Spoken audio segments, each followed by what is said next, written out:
Han pasado más de 15 años y todavía hay historias en Cuba que no se han cerrado. No porque falten datos, sino porque sobra el miedo. En abril del 2003, tres jóvenes cubanos, Lorenzo Enrique Copelo, Bárbaro Leodán Sevilla García y Jorge Luis Martínez Isaac, fueron fusilados por el secuestro de una lancha.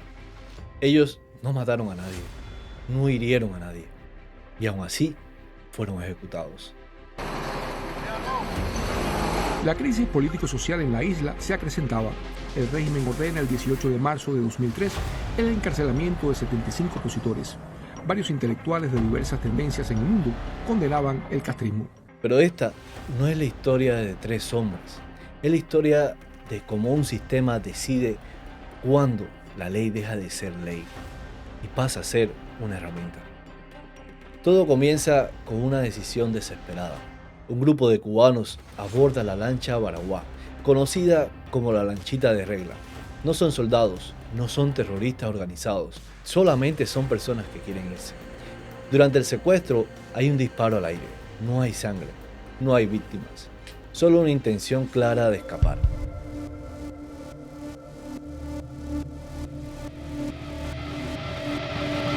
La travesía dura poco. A unas 30 millas de la costa, la lancha se quedó sin combustible. Y aquí es cuando ellos, confiando en que no les sucedería nada, aceptaron ser remolcados bajo la promesa de ayuda.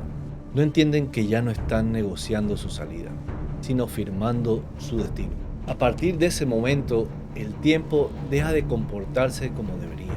El 2 de abril son arrestados, el 5 de abril son juzgados, el 8 de abril son condenados y el 11 son fusilados. En menos de 10 días, todo el sistema judicial comprimido en una semana. Y aquí es donde la historia cambia, porque esto no fue rapidez, fue prisa con intención. El tribunal condena por terrorismo. Incluso se utilizan figuras legales relacionadas con explosivos que nunca existieron. No fue un error, fue una construcción, porque cuando necesitas justificar una sentencia, ajustas el delito. Y otros condenas de hasta 30 años. Pero seamos claros, ellos no eran el principal objetivo, el objetivo era el país entero. En ese momento, Cuba estaba entrando en una fase peligrosa para el poder. La gente se estaba yendo. Secuestros de aviones, secuestros de embarcaciones, intentos desesperados por escapar de la isla cárcel. No era un incidente aislado, era una señal, y los sistemas autoritarios tienen una característica muy clara. No reaccionan cuando el problema es grande, reaccionan cuando el problema empieza. Si una lancha lo lograba, vendrían 10 más. Así que el mensaje tenía que ser inmediato, visible e irreversible. Y lo fue. Las familias no tuvieron tiempo ni de entender lo que estaba pasando. Un coronel me dijo, tienen que esperar, mamá, que hay que esperar que estos papeles suban y bajen del Consejo de Estado. Eso fue el jueves por la tarde. Y el viernes amanecieron muertos los muchachos. La madre de uno de ellos le dijeron que no se preocupara, que la sentencia no estaba firmada. Al día siguiente le tocaron la puerta, no para explicarle nada, sino para decirle que fuera al cementerio donde su hijo ya estaba enterrado, sin despedida, sin cuerpo, sin ningún tipo de derecho.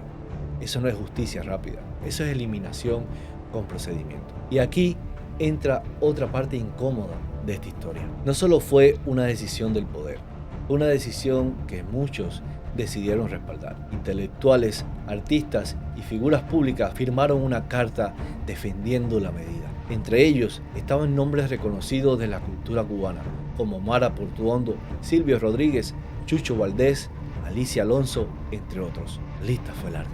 Su argumento era claro, que el país estaba en una situación excepcional y que esas medidas eran las necesarias. Pero aquí viene la pregunta que nadie quiere hacer. ¿Necesaria para quién? ¿Para la justicia o para el control? Porque cuando tú justificas que el Estado pueda ejecutar a alguien sin un proceso real, no estás defendiendo un país, estás definiendo un precedente. Y los precedentes no se quedan en un solo caso, se convierten en sistema. Fidel Castro lo dijo claramente en televisión. Fue una medida dura, pero imprescindible. Y esa frase lo resume todo. No imprescindible para la verdad, no imprescindible para la justicia, imprescindible para mantener el poder. Este caso No trata de 3 jóvenes, trata de una línea que se cruzó, una línea donde el Estado decide que puede acelerar la justicia hasta convertirla en advertencia. Porque cuando el tiempo desaparece del proceso judicial, lo que queda no es eficiencia, es miedo. Y ese miedo tenía un mensaje absolutamente claro para los cubanos. No lo intentes.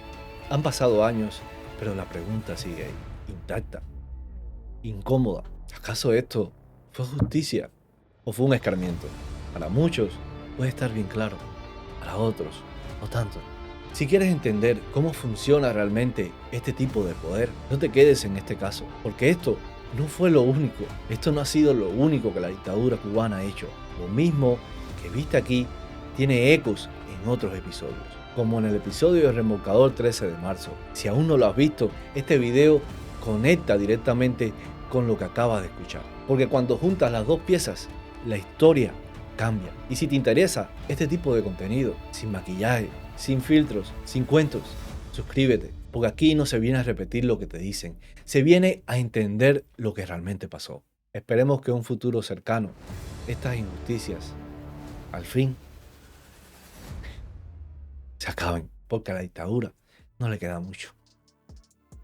Viva Cuba libre, libertad para los presos políticos y de conciencia.